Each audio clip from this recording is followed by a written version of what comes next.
Okay, so we are live on YouTube. It looks like saying that Facebook is having issues, so we'll investigate that and we shall see. Because I don't know about that. I don't know about the issues. So I have us right here on YouTube. I don't know about the issues. Now you can hear me. So I have us right here. So what I'm gonna do? All about the issues. I'm gonna share. Now you can hear me. So I have us right here. So what I'm gonna do? All about the issues. Now you can hear me. So I have us right here. So what I'm gonna do? All about the issues. Now you can hear me. So I have us right here. So what I'm gonna do? There we go. Sorry, so sorry. I just want to make sure that I got everything correct. So what I'm going to do is I'm going to share this on our page, but it won't be live. It'll be live as we're doing it. I'm guessing that it'll be live as we're doing it, but I don't know. We are live on YouTube. Let's see.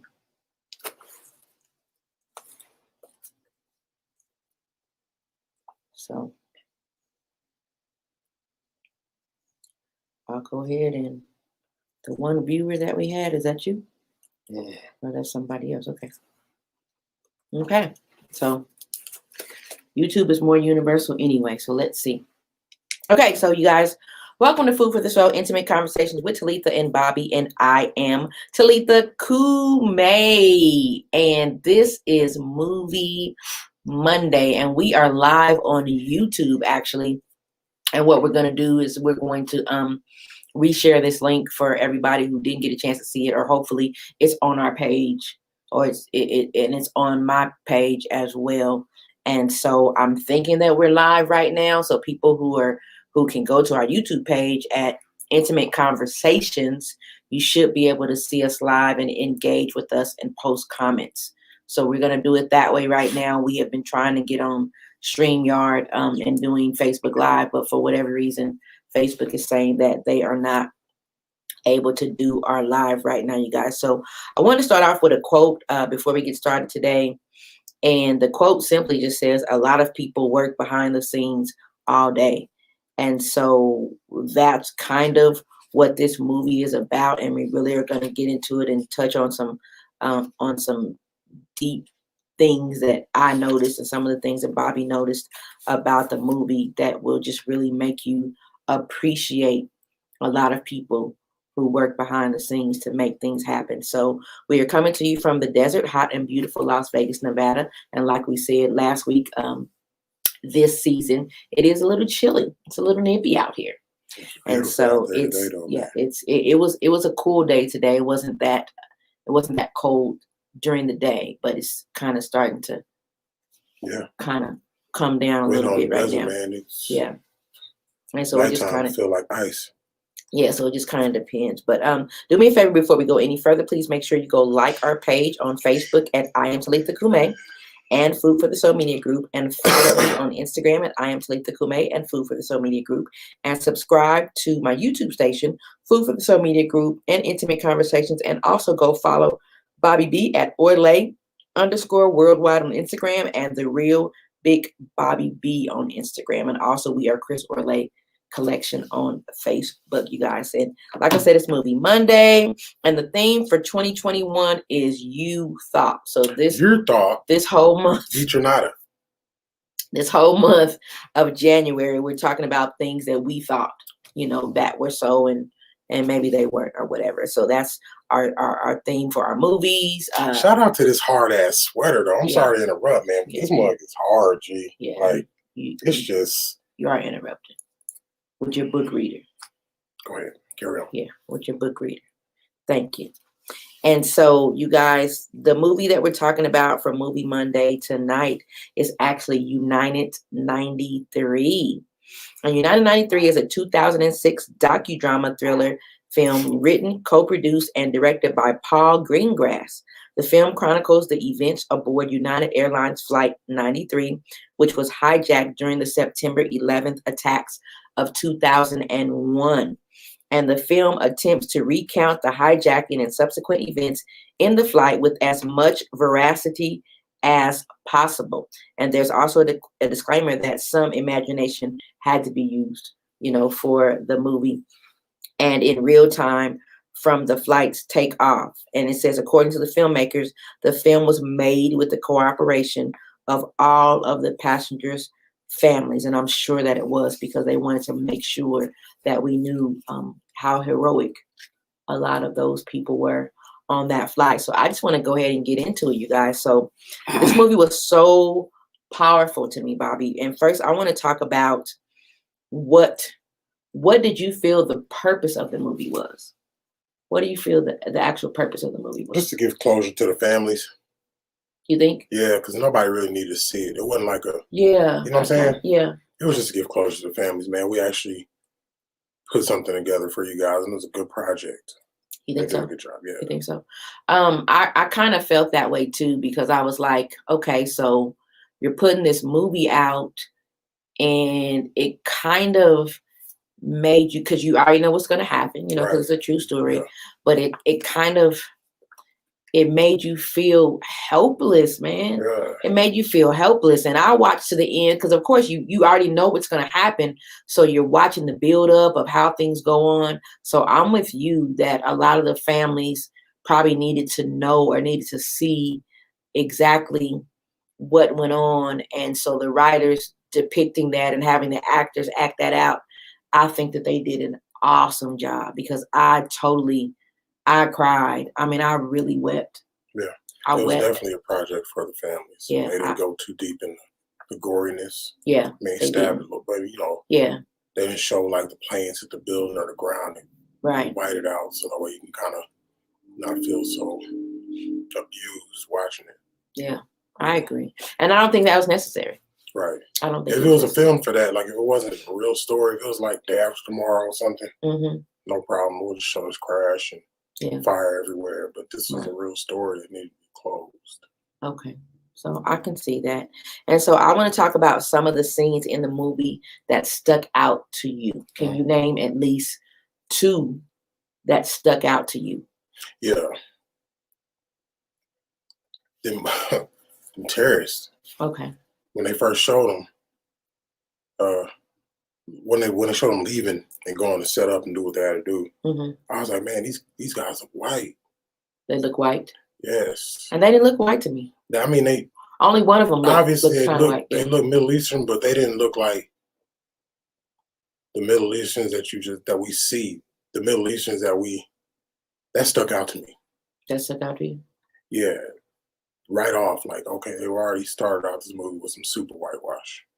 Well, I still believe that they possibly did that, probably. And when we get to the real characters, we'll see. But they possibly did that because they wanted to show how well they infiltrated, and that they weren't noticed. Right. What? Huh? Would they have been noticed before that? I mean, because did we look at like? I don't know. I don't think that they would have been noticed before that. But what I'm saying is that the look of them, it's just like, if you see somebody who's very, very Middle Eastern, sometimes you might notice them just because they look different. Just like a lot of people notice Black people because we look different. And so, our skin, our pigmentation is different or whatever. So I think that we would have noticed them, but just noticed them in passing. Like, oh, okay, well, yeah, all right, there's a person that's a foreigner that's on the plane. You know what I'm saying? That's pretty much it. You wouldn't have suspected anything, because that was before this time. After that time, of course, everybody started to notice him and get But I feel like scared or we whatever. still those cats. I wouldn't even after that. I didn't see cats that look like that and think, oh man, this dude's fixing to blow up the 7-Eleven. It was all the cats that look super Sim Saladin, like the hat. You know what I'm saying? That's what I'm saying. That's what we were looking at as the people who hijacked the planes. We never had no vision of a couple of passers hijacking this plane. That's what I'm saying. So I think that they showed us that if they indeed looked like that, they showed us how they groomed them to fit right in. So it wouldn't even be a question of, these guys are coming on the plane like everybody else, no question. You don't question. What other scene did you watch that kind of had you just really thinking like, eek?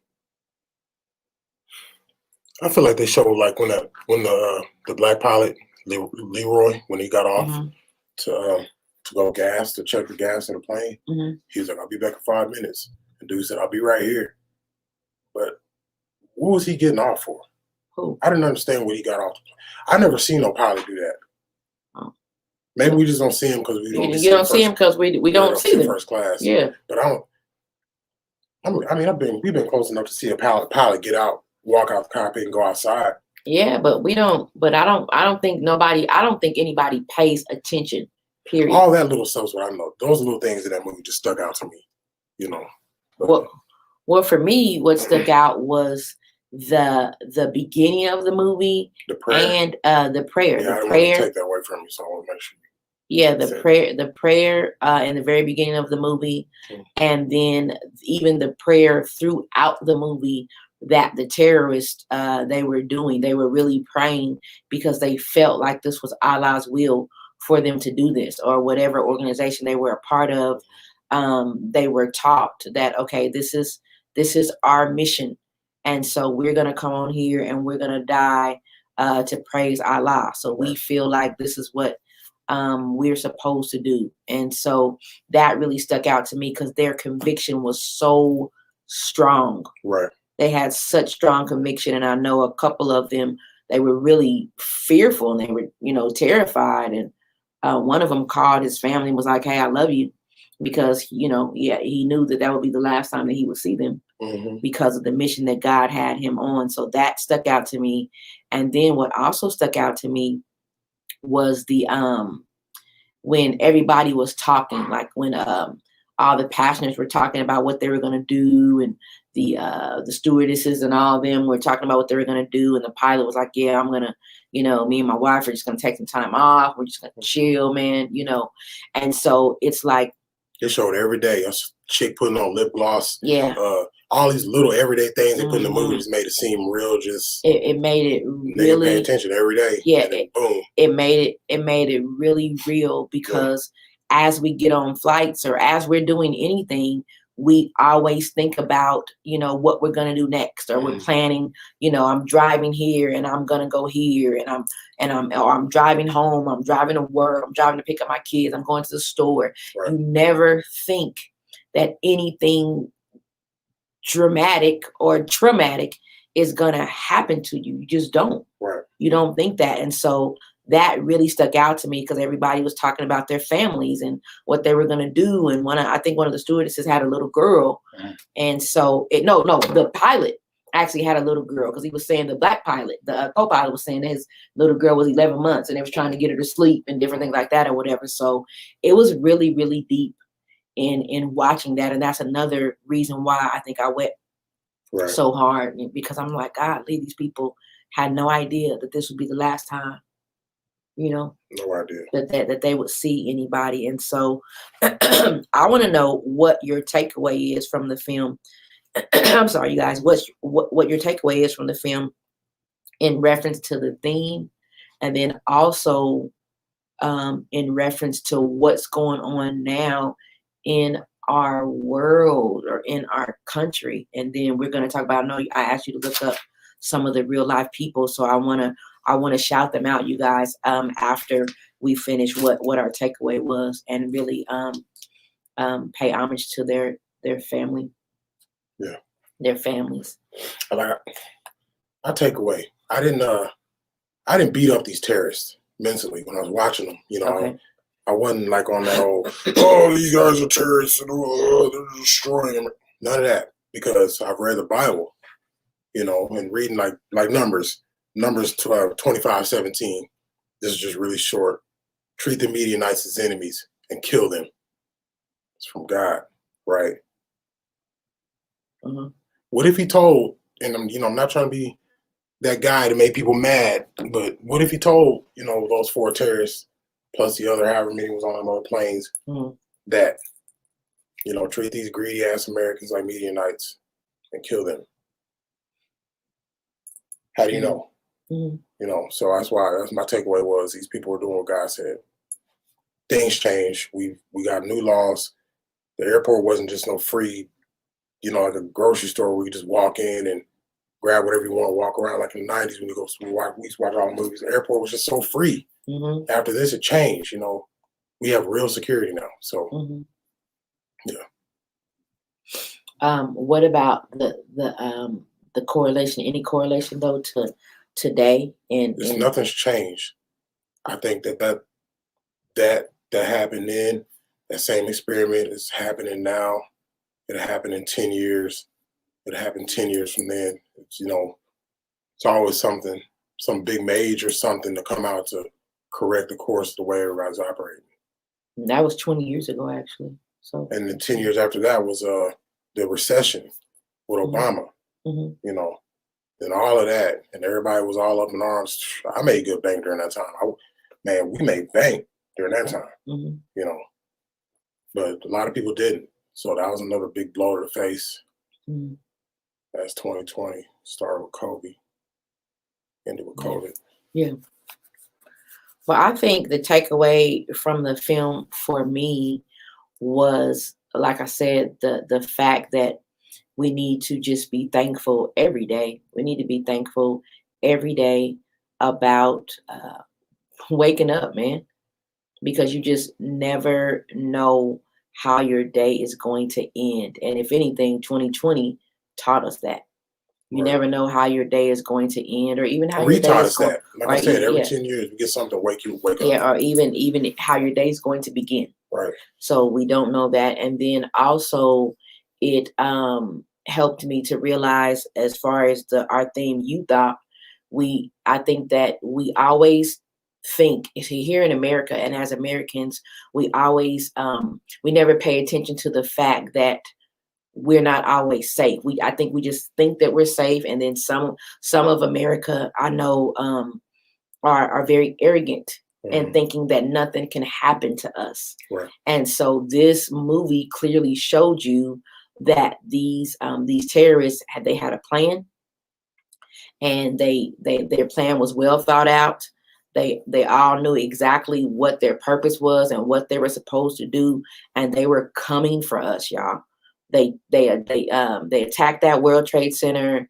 They got a little bit of the Pentagon, and then United 93, because of these people that were heroic in their, like, okay, we realize we're gonna die.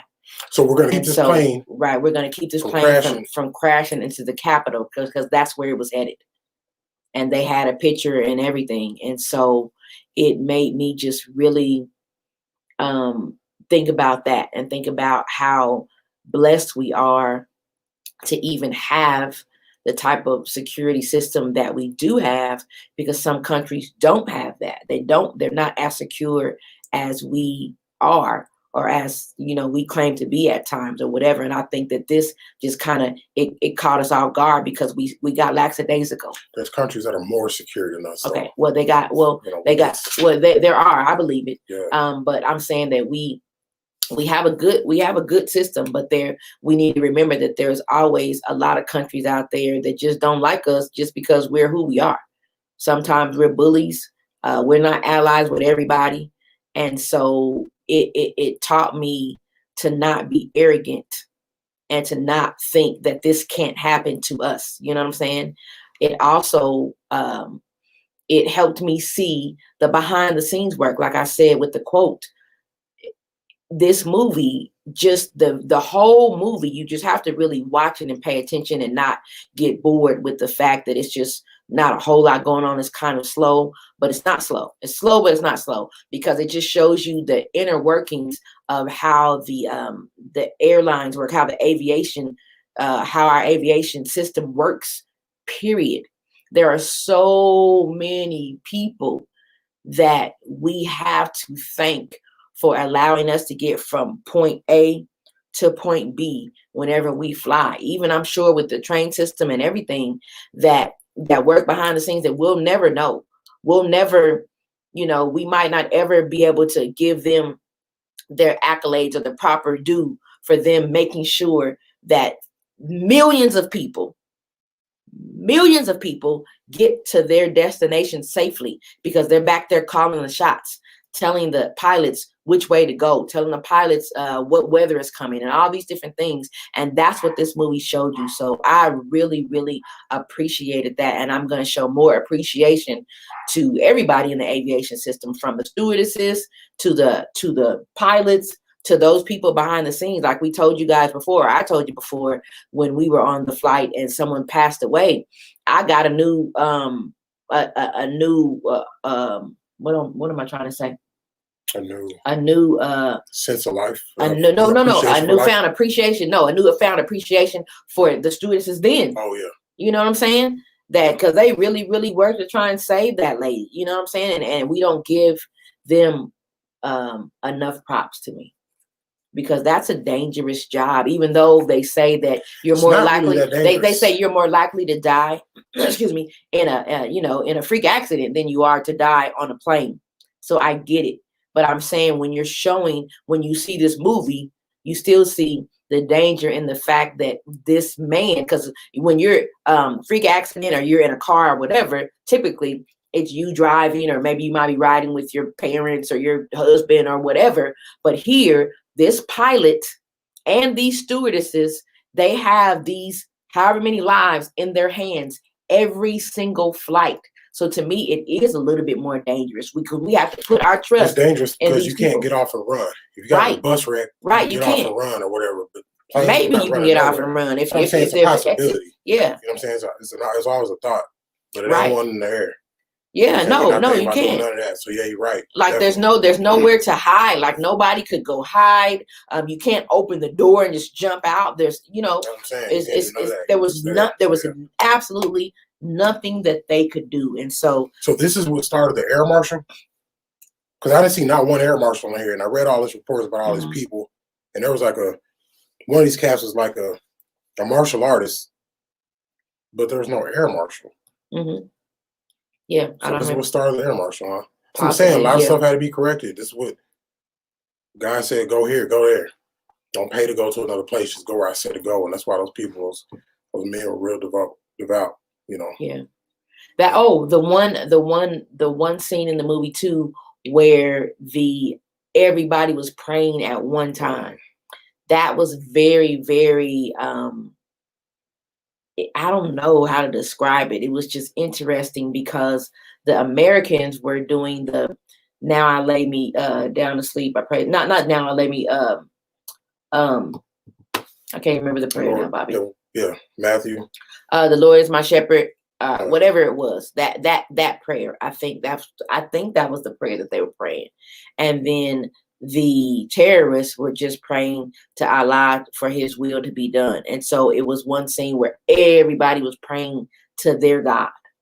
Yeah, and that really blew me away because I'm like, wow, whose God is who? You know what I'm saying? Whoever's God prevails. That's like when Jonah got thrown off the boat. They were like, pray to your God. After they finally went through all that, right? Praying to all their gods, they're like, well, this guy must be a real believer. This storm won't stop, man. Pray to your God. And so the question is then, though, so with them praying to their God and the terrorists praying to their God, the plane ended up crashing. Right, but then we got all these new laws. So I'm not saying, but new security measures, all these things that happened that came about from it. So were they a casualty? They were a casualty of collateral damage. It sucks, but that's really what it is. That's really what this looks like outside of. If you don't want to be no conspiracy theorist. Yeah. Okay, well, I wanted Bobby looked up some of the real life people, and so I just wanted to shout out some of the real life people, some of those men and some of the stewardess that actually helped to take this plane down, because I don't want to talk about all the passengers, but if you have some of the people that they showed on there and their actual their names. Talk about Leroy Homer, the pilot, the young black pilot. He was 36 years old. He's he got his pilot license whenever he was 16. Wow. You know, And see, I have a cousin who got his pilot's license really young too. Yeah, normally they do. It's not really a hard thing. You just got to be able to drive, I guess. There's a lot of work. Don't get me wrong, but I'm saying it's not like you have to, go take no long school. Yeah. Or get an 8-year degree or something. Yeah. But he graduated in '87, and he did have a daughter. Survived by his wife and his daughter. There's another interesting character on here that I thought was. This guy was, shout out John. I don't know how to say his name, Talagani. Yeah, looks like that. John Talagani was 74 years old. He's one of the oldest people on the flight. I think the oldest was 74, but she was a little older than him. But he was a retired bartender, and his son decided, okay. He was a retired bartender that owned a pizzeria and a taxi service, and he retired after 20 years of bartending. And he was heading to California because his stepson had just got killed in an automotive accident. So he was flying out there to see that, to deal with that, and didn't make it. Didn't get to make it. What about the men that actually that stopped? See, I was thinking it because there were several men. They showed at least probably 1, 2, 3, 4. If I remember right, there were 4 main characters. That's the creative license they took, was that, because it's not real sure. It's Washington, U.S. Investigators now believe that hijackers in the cockpit aboard United Airlines Flight 93 instructed terrorist Zayed Jarrar to crash the jetliner into Somerset country field because of passengers uprising in the cabin. So that's the closest thing we got to did they make it in the cockpit. So all that it was an uproar that made them crash into the field. So apparently some of the stuff that went on in the movie where dude got beat up and junk in the back or whatever, they beat him up pretty bad. Yeah. And took the bomb from him and all that. But so there was nothing in there that's talked about any of the men? Nah, it was all speculation. It was So none of so what I'm saying, the families that talked to the men that were listening to them make these plans or whatever, they took all creative license with that. So we don't know if it was men, women. We don't. The stewardesses or nothing. Because from what I remember, the stewardess got stabbed. They said it was men.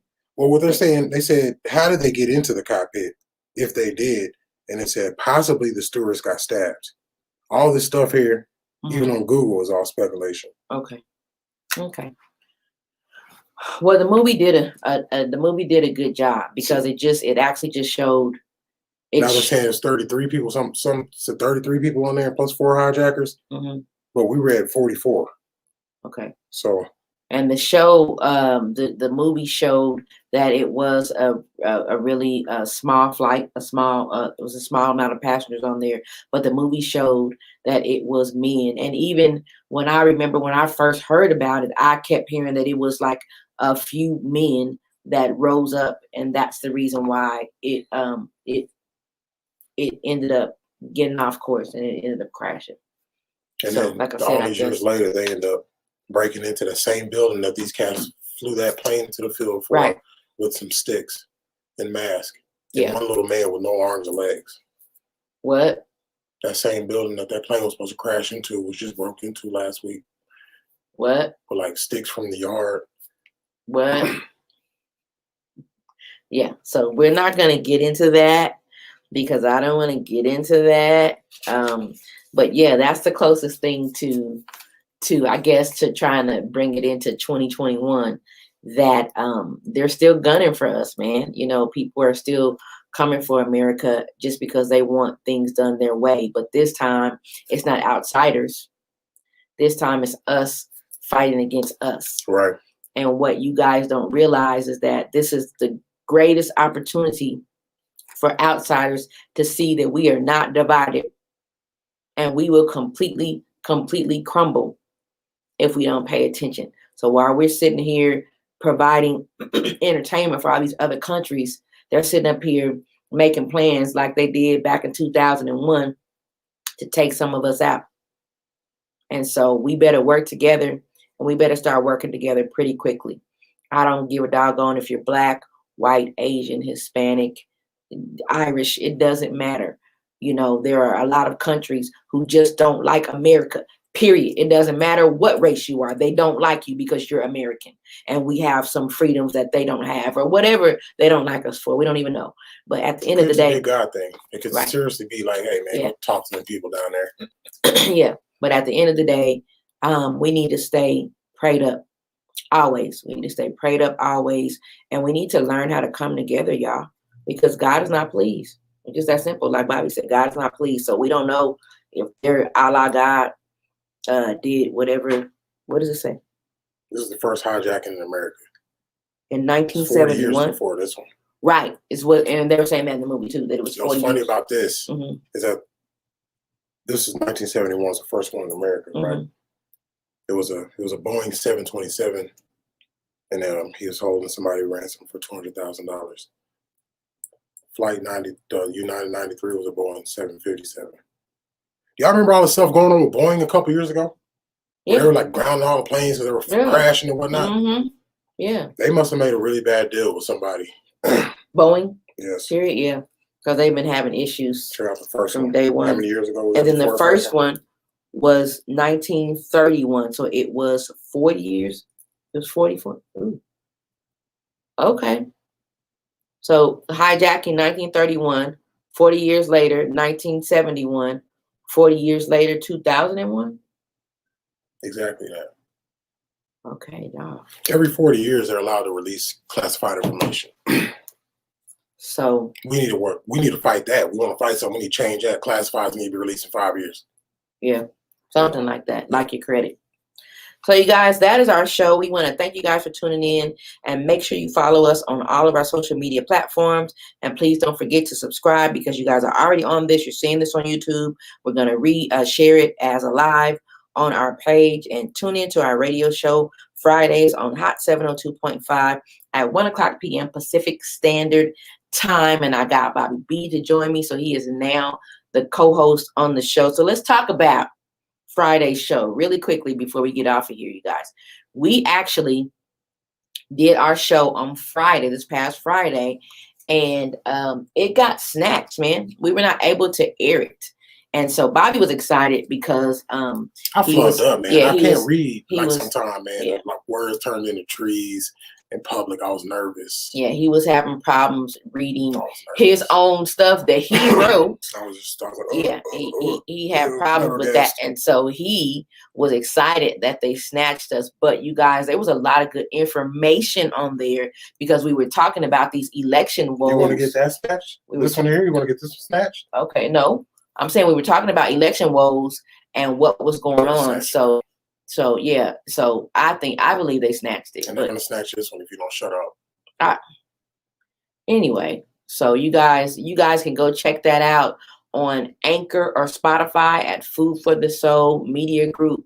And we had a lot to say. We'll continue saying what it is that we can say, what we're allowed to say, what we're not allowed to say, then we're just not allowed to say it. So all of you guys who can hear it, understand it, and govern yourselves accordingly. And we will see you guys on Friday. We got some new things in the works. Bobby B and I are really trying to expand our horizons and do some different things. So you'll probably see a few lives from us going on during the week. Stop checking your head. You'll see some lives. You'll see some lives from us going on during the week. And we just want to get you guys engaged, and we want you guys to talk back to us. Please. And let us know that you feel us and you hear us, and we're just sharing, we're sharing information. Yeah.